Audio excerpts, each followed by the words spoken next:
Catherine? Our queen. Ako siguro, loud. Oo. Wow! Richard Congressman for Barangay Dilan. Una piedra pa' aquí, otra pierna pa' allá. Llamando en la rodilla y Hello Kathleen fans! Ito na nga bago yung kakulitan na compiled version mga kasamas niya Ma'am Catherine ay itong twinning, no? Napansin ko lang lately napansin ng Kathleen admins na twinning couple sa kulay brown mga kasambreros ang inyong box office king at saka box office queen. So wala nang tatapat sa isang box office king kundi ang box office queen. So wala nang tatapat din sa isang box office queen kundi ang box office king. So kung pa parang yung Reyna ay hindi pwedeng mag-asawa ng hindi magiging hari or hindi hari mga kasambreros, at saka yung hari hindi rin pwedeng mag-asawa ng hindi Reyna. So ganun mga kasos, dapat ka-level sila, ganon. So kidding aside mga kasasaya, yun po, no? And then ito, no, next item natin yung kakulitan nga ni Ma'am Catherine, no, sa Pilipinas Got Talent compiled version ito. Maliban dito sa kay Sir Alden din mga kasambreros, no, dalawa talaga sila pag pinagsama ay sobrang kulit, no. Itong panggagaya, no, may parang may portion kasi dun sa Pilipinas Got Talent na gagayahin ng isang judge ang isang judge pa mga kasambreros. So ang nagaya nga o napunta kay Ma'am Catherine ay itong si Sir FMG mga kasambreros, na parang tawag dito yung expression ba ni FMG na natawa ako dito kay Ma'am Catherine mga kasambreros, pero not ginagaya-gaya niya ang ginaya niya si Sir FMG mga kasambreros. Tapos yung isa pa na contestant naman na kung saan ay tumatak sa kanila mga kasambreros. So ang kay Ma'am Catherine ay yung parang yung nag-workout ng kanyang laway o kanyang dila mga kasambreros na voice box, parang ganon. So sabi ni Ma'am Eugene, parang lahat ng ginagawa ng Catherine cute pa rin kahit na may konting kadugyutan mga kasambreros. And then ito, another kakulatan ni Ma'am Catherine ay itong kay FMG na parang si Sir FMG meron siyang in-explain na parang yung pipiliin dapat yung mindset natin is pang world class ba, tapos pwede ba silang ilaban sa international stage, no, parang ganon mga kasambreros, no. Si Sir FMG kasi talaga dito ang pinaka-head mga kasambreros sa mga judge. Yun nga, no, parang yung pipiliin nating mga contestant na mag-advance sa grand finals or sa semi-finals ay dapat nasa mindset din natin na kung parang pwede ba itong pambato ng Pilipinas sa international na competition. So ganon. And si Catherine parang wala siya sa kanya parang hindi siya nagko-concentrate kasi parang may sinusulat-sulat siya. Tapos sabi ni Ma'am Catherine na-cut siya or parang napahinto si FMG habang nagsasalita. Sabi niya, sorry FMG, sabi niya. Tapos sabi ni Ma'am Eugene, anyari? Sabi niya, sabi niya, ay ando na pala, nasama na pala siya. Kinalabit tuloy ni Sir FMG itong si Ma'am Catherine. Ginugulat mo naman kami. Nakakagulat naman. Sabi naman ko din, akala ko nag-flashback yung mga sabi ganun. Sobrang kulit talaga ni Sir FMG and ni Ma'am Catherine. And syempre, no, magpapahuli ba itong dila na trending ni Sir Alden. And dito ko nalaman, barangay dila pala talaga yung pinagmulan or tinirahan dati ni Sir Alden. Kasi di ba pinanganak siya sa Quezon City. Tapos lumipat sila sa Santa Rosa, Laguna, and then doon na siya tumira. So pero yung barangay dila talaga. Kaya yung ginawa ng mga tao dito, kinumpile nila yung palabas dila ni Sir Alden mga kasambreros. Nung sumali siya sa Starstruck, barangay dila pala yung pinagmulan or parang doon siya pinanganak mga kasambreros sa Quezon City, sa barangay dila na ito. So tinry kong i-search kagabi, hindi ko mahanap-hanap itong talagang specific na barangay dila, pero since narinig natin kay Sir Alden na nung noon nag-audition sa Starstruck nga ay barangay dila yung kanyang yung pinagmulan niya mga customers. Sobrang kulit na Kaya pala dila siya ng dila mga customers most of the time sa kanya mga kakulitan moments mga kasembreros. And then ito, nagpicture sila kahapon itong sina Mama Ten, no, sa Sugar High. Doon niya kina Mitch Oliva mga kasembreros. So grabe makaakbay itong si Pops Alden kay Mitch Oliva. So wag na nating isyuhan yan kasi si Prince Bernas na nasa kaliwa ni Sir Alden ay ang asawa ni Mitch Oliva. So wag baka yung mga tao kasi sobrang close kasi ni Sir Alden sa mga girls din, no. Kaya tingnan mo, it's a Barbie Forteza ini-issuehan, no. Kasi sa sobrang ka-close niya at saka clingy mga kasembreros sa mga girls. So pero hayaan na natin kasi talagang attitude niya, yung kanyang physical touch, yung kanyang sa mga love languages niya mga kasembreros ang physical touch. And then ito, napatanong yung mga tao kung bagong kotse ba ito ni Sir Alden, yung kulay blue. Tapos saan daw siya gumala kanina kasi parang may ano siya dito, may parang drive siya mga kasembreros, tapos yung nakatugtog is face down yung music na pinapatugtog niya mga kasembreros habang nagda-drive. Tapos parang naka-stop yata yung light sa traffic kung kaya napahinto siya at sumegway ng pitik or picture mga kasembreros.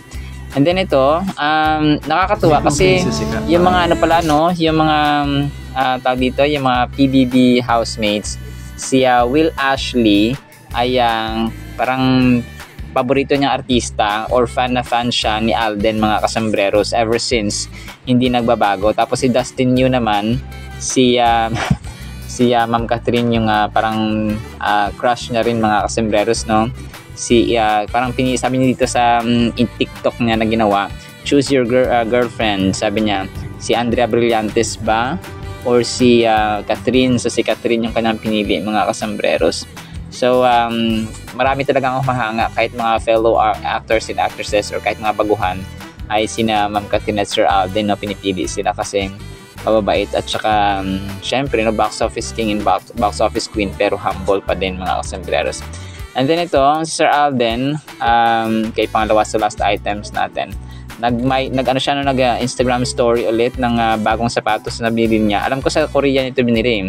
Itong sapatos na parang may ano na siya, parang may medyas na agad mga kasembreros.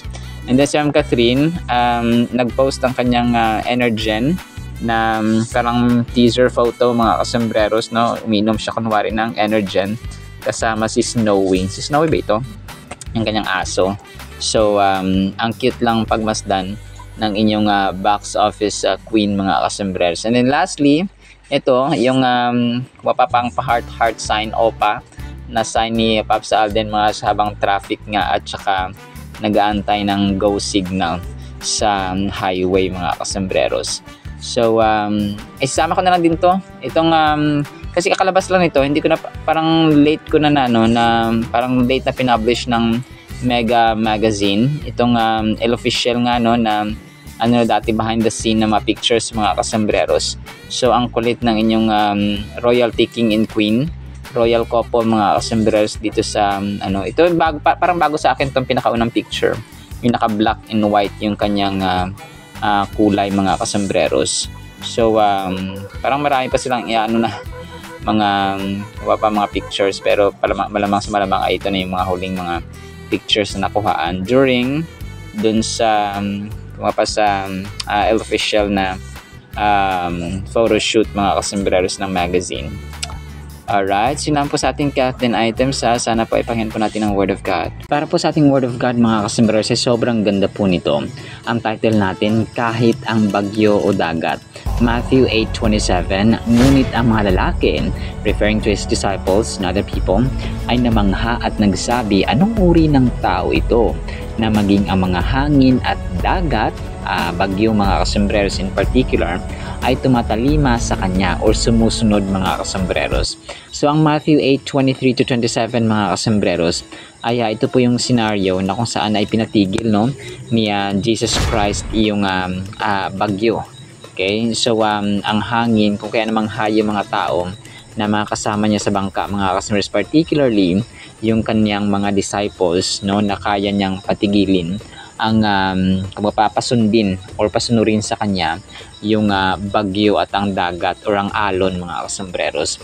So ang Matthew 8:27 ay napaka makapangyarihang verse po, no, na nagka-capture ng moment of awe and wonder. So ibig sabihin ng awe, grabing pagkamangha, mga kasombreros, kumaga pa jaw-dropping na kumaga na scenario na witness nila in that very moment. So among with the disciples, kasi si Jesus Christ ay kasama niya ang kanyang disciples at that time. So sa verse na ito, we see the disciples expressing their amazement at Jesus' authority over nature. Kung kaya yung mga bagyo, mga baha, mga typhoons, mga whirlwinds, mga wildfires na sasabi nila na saan ang galing tong apoy na ito na nagsunog ng napakalawak at napakakapal na kagubatan, yung mga ipo-ipo, no, mga tornadoes, mga calamities, mga inapprove po yan ng Panginoon. So nothing on this planet is beyond His control or beyond His knowledge or beyond His His understanding, kasi alam niya lahat, mga kasombrero. So ito po ay powerful reminder sa atin na He has the command, He has the power over nature. This moment reveals not only the miracle itself, but also the deeper understanding of who Jesus truly is. He is not just a teacher or a healer. He possesses a divine authority that even nature obeys. So, kasi diba rabbi ang tawag sa kanya at that time. Teacher, no, master, tagaturo, teacher of the law, and nagpapagaling ng mga may sakit, no, healer siya. Pero sa moment na ito, mga kasembreros, ay nagpapakita siya ng kanyang divine authority over nature, no, over yung mga natural calamities na sinasabi natin na Mother Nature ang may gawa, mga kasembreros, but it's not, no, approved po ito ng ating Panginoon. And ang moment na ito ay nagsiserve din sa atin ngayon mismo, napalakasin natin ang ating understanding about faith and pagtitiwala sa ating Panginoon na anak ng makapangyarihang Diyos na may power over everything, over anything. When we reflect on this verse, we can sense the urgency in the disciples' question. It speaks to their growing understanding of Jesus' identity. So, yung mga disciples din ay napaisip bigla, no, kung ano pa ba at sino ang identity ni Jesus Christ. They recognize something extraordinary about Him. So, kumaga pa outlandish, not of this world authority and power. Kasi, di ba, nakakasama nila parati si Jesus Christ, no? Magkakasamang kumain, humahayo from town to town, village to village, nag-share ng gospel, nag-advance ng kingdom of God, mga kasembreros. Literal nila nakikita na nakapagpapagaling si Jesus Christ ng mga may sakit, nakakita ang bulag, nakakarinig ang mga bingi, no, nakakalakad ang mga lumpo, napapalaya ang mga demon possessed. But in this moment, no, another, and na-refresh sila na ang kasakasama nila ay totoong Messiah. This realization can lead us to ponder our own understanding of Jesus.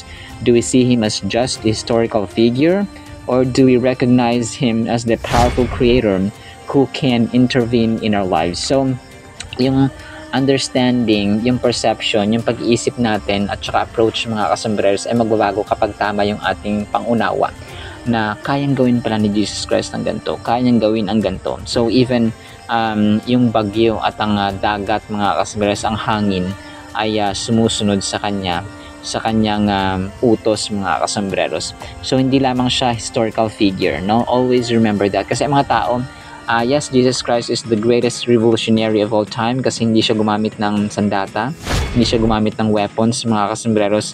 Only love, no, tanging pag-ibig ang kanyang naging sandata upang ipanalo ang mundong ito, mga kasembreros, sa kamay ng kaaway. And he succeeded, no? Kasi si God the Father ang director. He knew everything what was going to happen. So victory was just waiting after the victory of the cross of the Lord Jesus Christ sa krus ng Kalbaryo. One of the most intriguing aspects of Matthew 8:27 is the reaction of the disciples. So yun nga, no, talagang isa rin dito sa mapapaisip ka rin, no? Bakit ganun pa rin ang reaction ng mga disciples? So ang faith nila ay parang kagaya din sa atin na kailangan everyday nurture, everyday dinidiligan, everyday ginagasolinahan ng salita ng Diyos, no, ng prayer, devotion, and so on. So, kasi napatanong sila, paanong klaseng tao ito na napatanong sila kung anong uri ng tao ito. Kasi namangha sila, no? Sabi nila, anong uri ng tao ito na maging ang mga hangin at dagat ay tumatalima or sumusunod sa kanya. So, kung parang nagre-raise din somehow ng poignant inquiry na nakakalungkot, no, na bakit kung parang kino-question pa nila or nagtataka pa sila sa identity ni Jesus Christ na He was the Messiah. Iba kasi yung literal, no, at saka physical mo nakasama kumpara lang sa nababasa mo and then nababalitaan at saka naririnig mga kasuners, no. Iba-iba yung impact, no, iba-iba yung kumbaga pa yung influence nun sa atin, depende sa scenario at kung paano natin natanggap. So ang lesson dito sa atin ay yung kahalagahan talaga ng pananampalataya at tiwala, no, faith and trust kay Jesus Christ, na we have to entirely trust and believe in Him and His power mga kasuners, na kahit yung ano pa dito, may time na natutulog siya sa gitna na natutulog pa nga siya mga kasombrero sa gitna ng storm at saka matinding hagupit ng hangin at hampas ng mga alon mga kasombrero. So yan ang ating Diyos, no. Ito ay patunay at nagpapakita na wala siyang pangamba because He has the power over every calamity, over every disaster, over every nature's phenomenon mga kasombrero. So ganun ka-powerful ang ating Diyos, no. And let's also embrace the truth na we can find encouragement in knowing that we're not alone sa ating mga struggles, sa ating mga problema sa buhay araw-araw. Hindi po tayo nag-iisa. Minsan tayo lang nang-iwan sa Diyos, ang Diyos hindi nang-iwan. Inaantay lang tayo. Parang tatay siya na nag-aantay sa pinto, sa bintana para tayo ay lumapit at umuwi mga kasombrero sa prayer time. Kailangan maglaan talaga ng prayer time, devotion, pagbabasa ng Biblia, no, pagsisimba sa kapatiran, meeting, Bible study, and so on mga kasombreros. So sa ating pamilya, kailangan talagang may Bible study or pagbabasa ng Biblia kada gabi. Huwag nating patapusin ng araw na wala po tayong pagpapakain ng ating kaluluwa sa through the Word of God mga kasombreros sa Holy Bible. Alright, so lang po in the meantime nawa po ipagpalain po tayo ng pag-ibig, pananampalataya at pag-asa in the mighty, holy, sweet, magnificent, the commander of nature phenomenons, Jesus Christ. And everyone said, Amen and Amen. See you sa next segment po mga kasombreros. Paalam po. I love you.